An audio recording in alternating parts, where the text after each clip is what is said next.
All right. It was great meeting everybody. What we are going to first show is each individual's video with the side view and that front view synced up so we can see what we look like. And then after that, we will be comparing everyone's leg lifts. Then we'll be looking at our stride direction. And then after that, we'll be looking at our glove path.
We are now going to be comparing your guys' leg lift heights to one another. So we'll be pausing each of them at the very top of our leg lifts before we then rewind it back to be able to see it a second time.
And there's the team right there. From left to right, we got the shortest leg lifts going up to the highest. Here's our guys that need to just get the leg up higher.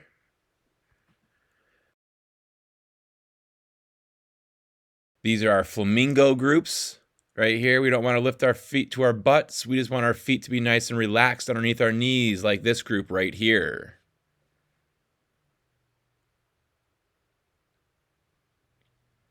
What we're going to be looking at now next is the direction of our stride.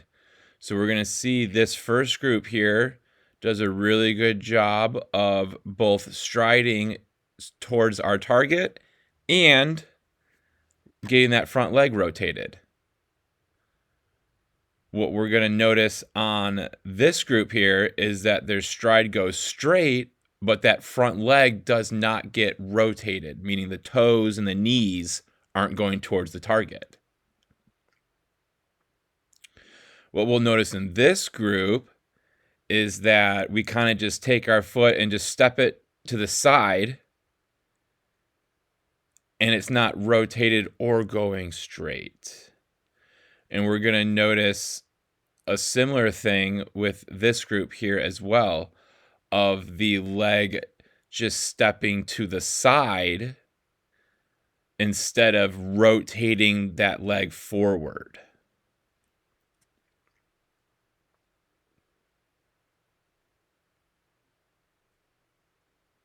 Next, what we are going to be watching is the glove and the path that our glove takes as our hands separate from one another. So we'll see this group does a really good job of that glove going towards third base, and then we swivel it in towards our chest, our armpit, our rib cage area. We want to make sure we finish our glove, and when we finish our glove, that means it goes into our chest, armpit, rib cage area. So just like these guys are doing here, especially my man on the right there in the blue hoodie probably has some of the best glove path on our team. We can see with these guys here how the glove goes from the third base side, or the glove being reached across our body, just like we saw in that first group. However, your guys' gloves continue to swoop all the way towards first base side, and now we start to lose some of our power and our accuracy. So we need to make sure we finish our glove into our chest, rib cage, armpit area. That way we can throw the ball harder and we can throw the ball more accurately, meaning we can throw more strikes, and we'll be able to accurately throw the ball to first base. We'll be able to hit our cutoff man. If we're a catcher, we'll be able to throw the ball to second base to be able to throw runners out better. So we want to make sure we're finishing our glove with every throw we make. This next group here, we'll see, is close to finishing the glove. It doesn't swoop out as far as the last group we just saw.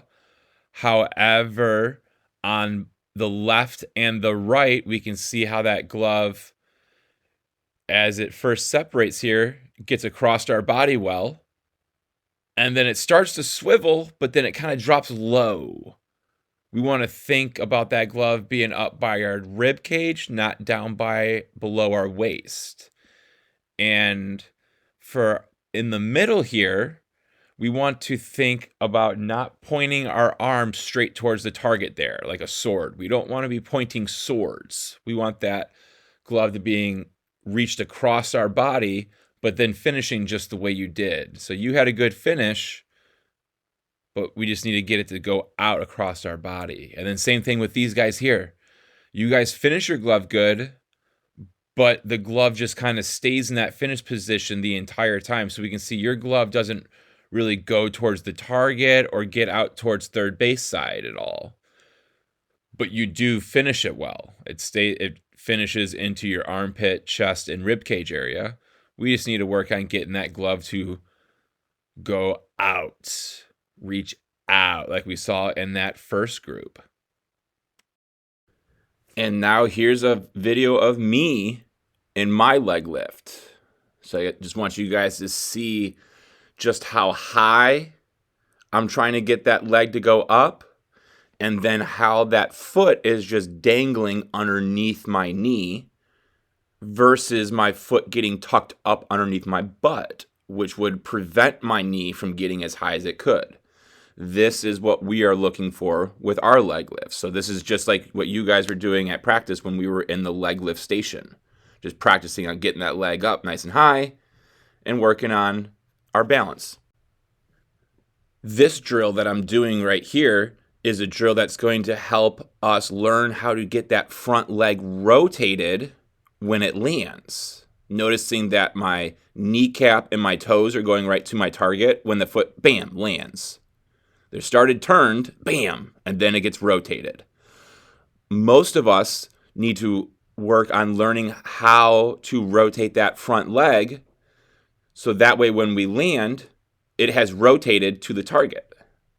Most of us right now, our front leg doesn't rotate and just kind of scoots off to the side. So with me being left-handed here, my right leg is my stride leg. For most of you guys, your stride leg is your left leg. So that means your left leg just kind of goes out over towards first base instead of rotating towards the catcher. So this drill right here would help us with that. And what I'm going to show you guys last here is just a quick little game footage from when I was playing in college, just so you guys can see how my glove is finishing. Okay, we talked about that in the video as well, our glove's path, making sure that it finishes into our armpit, chest, rib cage area. So we'll see that here.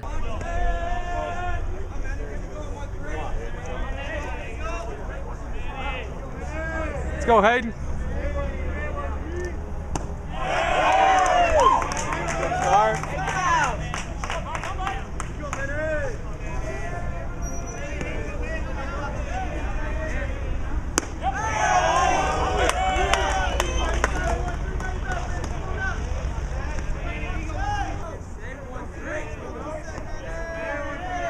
Finish it.